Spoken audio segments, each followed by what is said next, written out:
All right, that brings us to 5 minutes after 10 o'clock on this Tuesday, the 7th of October. And tell you what, we're off to quite a start. This was meant to be at least an hour into Nhlanhla Mkhwanazi's first day before the ad hoc committee that's probing allegations of interference in the criminal justice system. And we've just listened to an hour-long's worth of a back and forth about a technicality of his statement, and perhaps that's just my interpretation.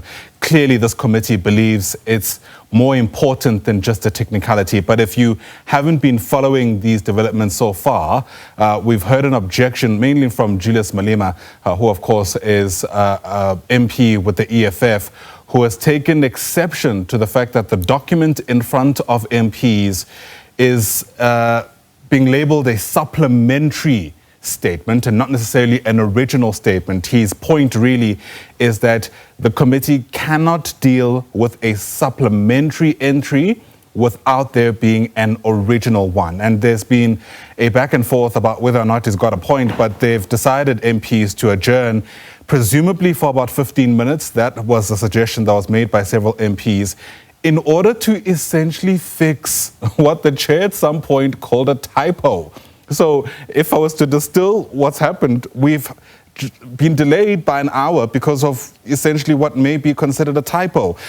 Nonetheless, we'll see how things go. Norman Arendse is the senior counsel who's meant to lead the evidence of Nhlanhla Mkhwanazi, and he seems to also been caught in the crosshairs, or in fact in the crossfire, I should say, with Julius Malema suggesting towards the end there that he's lost confidence in him because of how he's handled this moment. But before proceedings actually began, Norman Arendse had essentially painted a pretty grim picture of how we got here, suggesting at some stage that South Africa seems to have lost its fight against corruption, or at least the words he used were, our fight against corruption has floundered. He's also said that part of what this inquiry must do is consider whether Parliament's own mechanism have failed or are ineffective.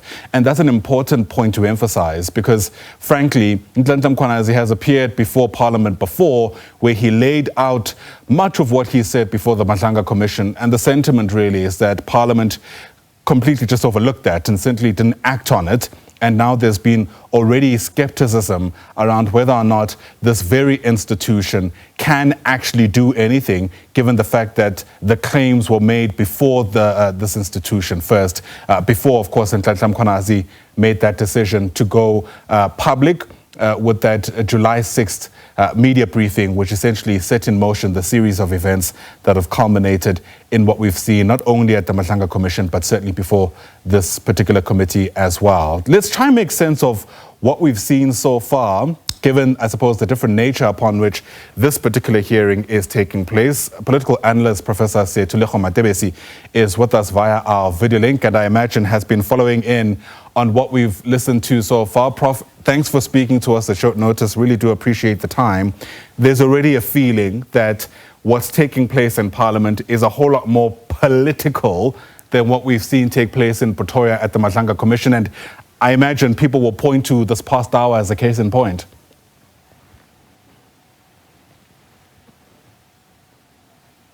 Prof, are you able to hear us?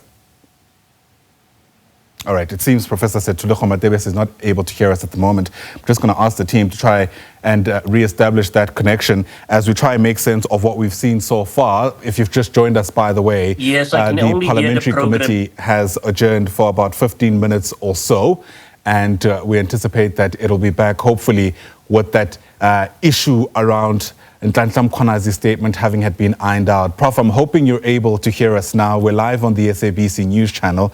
The point I was making a short while ago is that there is a feeling already that what's taking place in Parliament has a bit more of a political slant to it than what we've seen at Nhlanhla, and perhaps, you know, the past hour as a case in point. Yes, good morning, and good morning to your viewers. Yeah, once again, and for me, it's not surprising. That's where Parliament, that's where our politicians are actually demonstrating who they are and how they relate to South Africans by the posture that we have already seen. And you know, there's a lot of politicking also going around with any parliamentary procedures. And yet again this morning, I think we saw that. Yeah. What do you make, though, of the substance of the point that was made by Julius Malema in the main? You know, this concept that the committee simply cannot proceed without even what some people see as much of a muchness being ironed out. I mean, it really comes down to the heading on Nhlanhla Mkhwanazi's statement here. Currently, we understand it says that it's a supplementary statement, but Julius Malema saying, in fact, if we're to do things properly, that statement should read the original statement, even for archival purposes in the future. I will go beyond Julius Malema's pronouncement this morning. We are in trouble. As a South African, I will be really worried. The highest structure in our land, and yet they can't get basics right. Basics of someone who needs to appear before an ad hoc committee. Clearly, 2 weeks ago, such a statement should have been submitted. And these issues should have been, obviously addressed outside of the public eye. And here we are as South African. This is indicative of what our politics have become in South Africa. This is what our leaders are doing on a daily basis. And for me, that is shocking. Julius Malema had a valid point.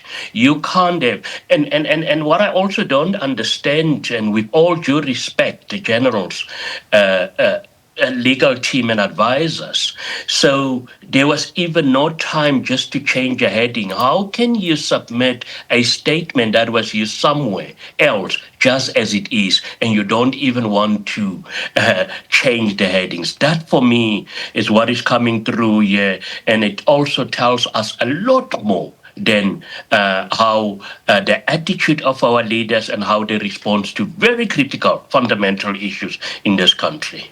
We're certainly off to a rocky start. I think that's probably a fair assessment. But I wonder to what extent you reckon this has cast doubt over the parliamentary process in its entirety, given the fact that, as I mentioned multiple times, we spent an hour listening to a back and forth about the changing of a heading without even getting to the substance of the complexity of the claims made by Nhlanhla Mkhwanazi and how Parliament may have failed to respond to those claims in the past. Yes, no, most definitely. And we're sitting here, we've got a bloated governance and oversight machinery. But yet you had an individual South African who had to come out and lay these allegations bare.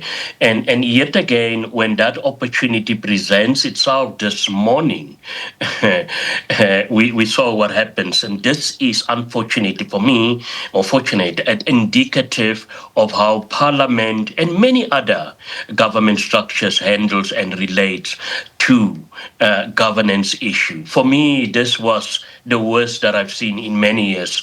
And in as much as I believe, depending on how this committee is going to proceed, I don't think its image will be tainted as much, but we should expect the bickering back and forth, even some political parties trying to outmaneuver the others. And that will be said, because yet once again, we will not be looking at the matter at hand, but we will be focusing on, political point scoring. Right, the sideshows may be a distraction, and that's where the role of the chairperson becomes incredibly important.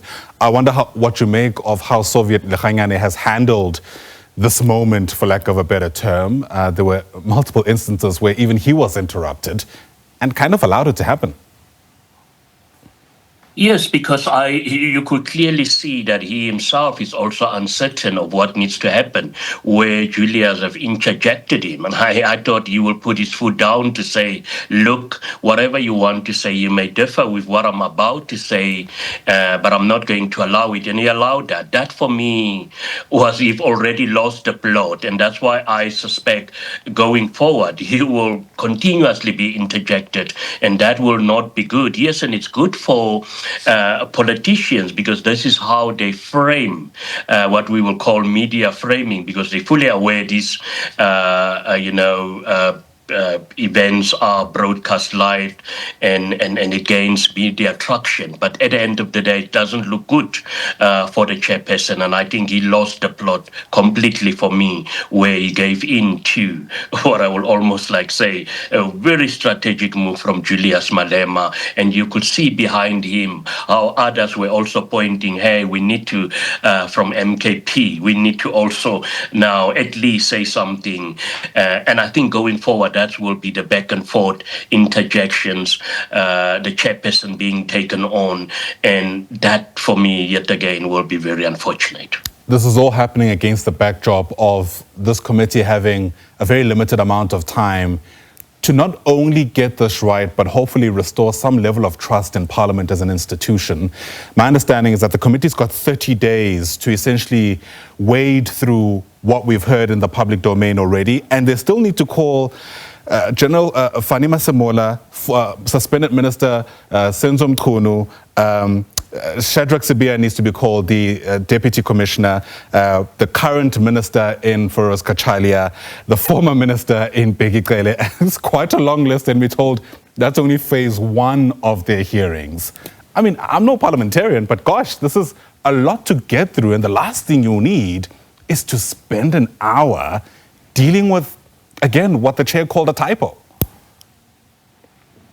Yes, most definitely. And if you look at the decorum at the Nhlanhla Commission, it's going to completely differ with what you will expect in Parliament, with a lot of requests for, breaks and all that, interjections. So, I don't know how this particular ad hoc committee will find its way through that list, but let us just hope that they will do thorough planning, or the thorough planning went into, all the witnesses that will be called. But it's going to be a tall order based on what we know about how our parliamentarians handle these kinds of debates and ad hoc committees. All right, it's 17 minutes after 10 o'clock. We're listening to the insights of Professor Sethulego Matebesi, political analyst, of course, also with the University of the Free State, as we wait for the ad hoc committee probing claims of interference